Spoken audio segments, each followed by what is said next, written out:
Hello everyone. Happy New Year 2026. I can't believe we came this far. Back when I was a very young adult in the 80s, I never even thought we would make it to the year 2000 without something catastrophic happening. But here we are, and God has blessed us with a bright new year. And I wish the best for all of you out there. If you're my subscriber, thank you very much for subscribing. If you're new to this channel, my name is Terry Lynn. This is Frugal Lifestyle, where I do budget cooking and shopping to get the best prices I can find. I'm also getting ready to participate in a pantry challenge. From now on, from here until the very last day of February, whatever you see me cook is what we already have in the kitchen, in our cupboards and our freezer and refrigerator, with the exception of eggs, milk, those dairy products that we might need, because we don't have a farm here. We don't have a cow to milk, and we don't have chickens to collect eggs from. And it is winter time. Most of our vegetables we have eaten already from the garden. There's some items we're going to need to buy, but we're going to limit the items that we purchase to vegetables, fruits, and dairy products and eggs. So you'll be seeing me cooking directly from my pantry and refrigerator without going to the grocery store to buy any new seasonings or any new meat, or we're not going to buy any frozen items. We're not going to buy any cereal or any grains. So what we have, we have. So you can watch this over time and see how we make out. And do we get desperate and run to the store to buy those things? And I'll be taking you a look into my cupboards, and you'll see that we have plenty the Lord has blessed us with. Let me know if you're participating in the Three Rivers Pantry Challenge, or do you have a pantry challenge that you set for yourself for the month of January and or February.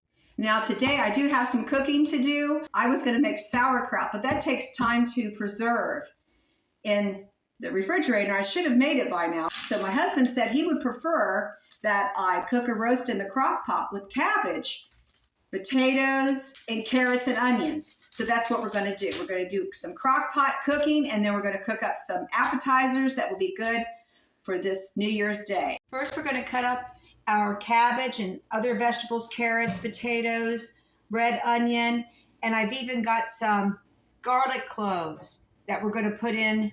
I'm just going to cut them up in halves, little pieces. They'll add flavor to the broth. And here is the pork tenderloin that we're using. It's a lemon garlic flavor. We got this from Aldi. And I'm also going to be adding 1 cup of chicken broth, and I just used the powdered chicken bouillon. We are just going to cut up this cabbage into fairly small pieces. I'm just going to use this pan that happens to be on the stove because I'm getting ready to cook some boiled eggs to make deviled eggs. Cooked cabbage for the new year is a symbol of good luck. But most importantly, it's a tradition that usually carries on with our family. We came from German descendants, and they cooked a lot of cabbage, especially for the new year. Cabbage is going on the bottom. I'm going to very quickly cut up the rest of the vegetables.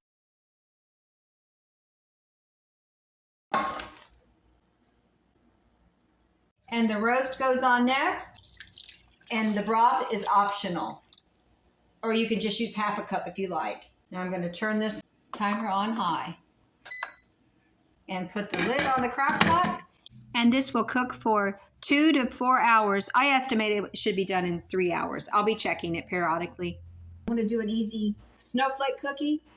So I'm just going to slice these in thin slices and put them on a pan in the oven. But I'm going to use a straw and make them look like little holes. And then I'll use powdered sugar after I bring them out of the oven. They're just going to be real little, small spritz cookies. I think this will be very appropriate because it's snowing outside on the first day of January 2026. And I may reshape these, but they're going to have holes in them. I made this rounder. They were not round enough. Yeah. So I'm just going to make them a little rounder and dip the straw in flour like this.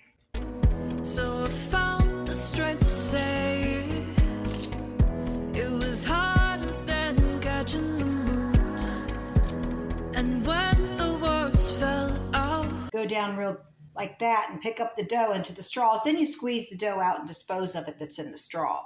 But see, I was going so fast I wasn't getting all the dough out of each hole.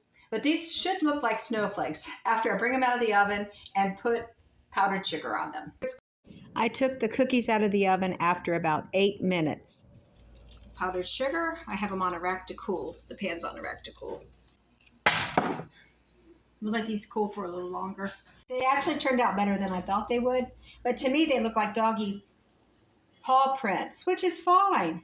But they're supposed to be snowflakes, but they're really tasty and delicious. They're spritz cookies with powdered sugar. That's all they are, and they are delicious. I'm boiling the eggs to make those deviled eggs that will be colored blue. Turned off the eggs, they're ready. I'm gonna put them directly into this ice bath. I have never done this before. Seems like a lot of trouble, but we want the eggs to look pretty good and not be gouged into when we go to peel them. This should help the skin break up. Okay. There's one that, oh boy, one that cracked while it was cooking. Okay, there we go. So for 10 minutes, I guess we leave it in the cold bath. I guess it's about 10 minutes. Okay, I peeled two, and they were, I wouldn't say they were any easier to peel, but they peeled, it was more of a clean peel. It's working out really well, this one is. I guess you have to be sure to get the skin. Yeah, and it's already loosened from the shock of the cold ice water. As you can see, I removed the yolks from the egg whites, and I'm making the filling.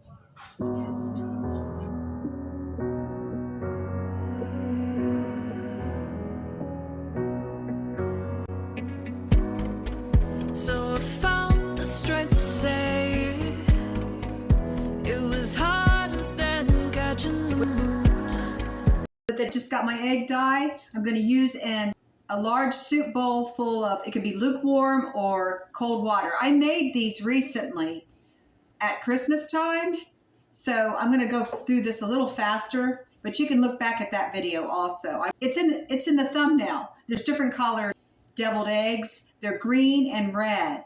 The longer you leave it in the dyed water, the brighter or the darker it will become. Now the red ones will be pink if you take them out too soon, and I did take mine out a little too soon. If you leave the egg white in as long as 30 minutes, it will be red for sure. But with the blue, it doesn't really matter to me that I don't care if it's really dark blue, but if you want a real dark blue color, then you'll leave it in longer. Here is the bowl of water. It is lukewarm water. You can use cold. 2, 3, 4, 5. So we're going to have blue dye for these egg whites. It is easier if you're just using one color, of course. For each color you use, you would have to use a separate bowl. I think this will be a lot of fun at Easter time, and I would use yellow, purple, pink, whatever colors you want to create. There's just 4 basic colors that you get with the little food dye, and that's blue, red, green, and yellow. But if you mix some of those colors, you can create other colors like purple. I believe blue and red would create purple. I think that would be really amazing at Easter time. All right, so I'm just going to, it's easier to do it by hand with some clean hands. Just immerse it into the dye.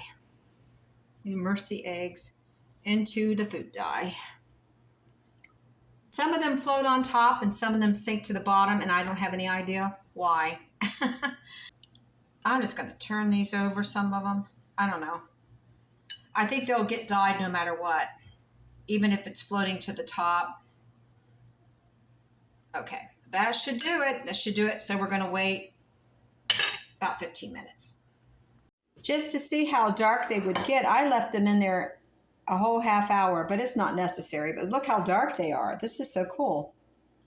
And now I'm just removing them by hand, putting them on a double layer of paper towels onto a plate. And then I'll just dispose of the blue dye into the sink. And I did not use any vinegar, so this will not stain anything. If you want, you can use vinegar if you want, but it's not necessary. This worked before when I did the eggs at Christmas time. We'll just let them dry for a little while. All right then, I'm going to go ahead and fill these eggs with the delicious yolk filling. And we are not going to use a piping bag or anything like that. We're just going to fill them with a spoon. And we're leaving them the way they are because they're so blue, they're already decorated for the new year. And I'm using a teaspoon.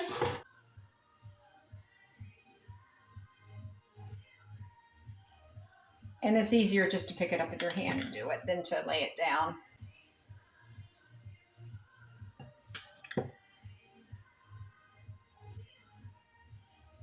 I dried these, but they're still a little damp. I had these in dye a very long time just to see how blue they were going to get. So I'll just go ahead and continue this and we'll see how the tray looks when I'm done. And here are the deviled eggs, and they are bright blue. And there was plenty of yolk filling to go around for each egg. They are filled to the brim. They're looking good. We don't have to put any dill or anything on them. We don't have to put paprika unless you want to. I think they look great the way they are. Shiny blue deviled eggs for the new year. The pork roast is done. I tried a piece. It's delicious. And the vegetables are cooked to perfection. Now I'll show you what's left in the crock pot after we have eaten. The roast is a really good white pork. You see, it's the other white meat. Definitely very white. And good, fairly good quality. I would say for the price, it's good quality.